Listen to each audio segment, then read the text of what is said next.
You're swimming in the ocean when something brushes your leg. When the tingling sets in, you realize you've been stung by a jellyfish. How do these beautiful gelatinous creatures pack such a painful punch? Jellyfish are soft because they are 95% water and are mostly made of a translucent gel-like substance called mesoglea. With such delicate bodies, they rely on thousands of venom-containing stinging cells called cnidocytes for protection and prey capture. Even baby jellyfish, the size of a pencil eraser, have the ability to sting. Larval jellyfish, ephyrae, look like tiny flowers pulsating in the sea. As they grow, they become umbrella-shaped with a bell at the top and descending tentacles around the margin. The largest species of jellyfish, the lion's mane, has tentacles that can extend more than 100 feet, longer than a blue whale. These tentacles contain most of the stinging cells, although some species have them on their bells too. Venom is ejected via a nematocyst, a whip-like hollow tubule which lies coiled under high osmotic pressure. When mechanical or chemical stimuli activate an external trigger, the lid of the cell pops open and seawater rushes in. This forces a microscopic barbed harpoon to shoot out, penetrate and inject venom into its victim. Nematocyst discharge can occur in less than a millionth of a second, making it one of nature's fastest biomechanical processes.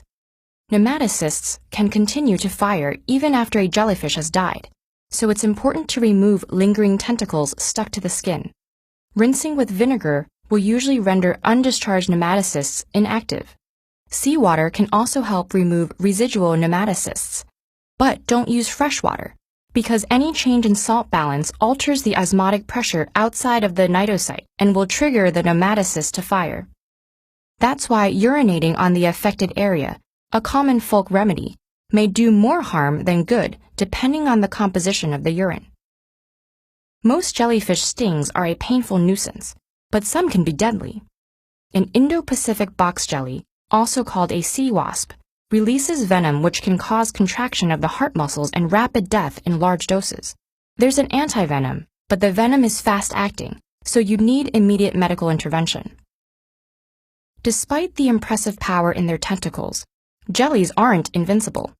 Their stinging cells are no match for the armor of thick-skinned predators like the leatherback turtle and ocean sunfish. These predators both have adaptations that prevent slippery jellyfish from escaping after they are engulfed. Backwards pointing spines in the turtle's mouth and esophagus, and recurved teeth behind the sunfish's cheeks. Even tiny slipper lobster larvae can cling to the bell of a jellyfish and hitch a ride, snacking on the jelly while they preserve their own energy for growth. Small agile fish use the jellies as moving reefs for protection, darting between tentacles without ever touching them. Nudibranchs, which are sea slugs covered in protective slime, can actually steal the jelly's defenses by eating the cnidocytes and transferring them to specialized sacs for later use, as weapons against their own predators. Even humans might benefit from the sting of a jellyfish one day. Scientists are working on manipulating cnidocytes to deliver medicine with nematocysts rarely 3% of the size of a typical syringe needle. So, the next time you're out in the ocean, be careful, but also take a second to marvel at its wonders.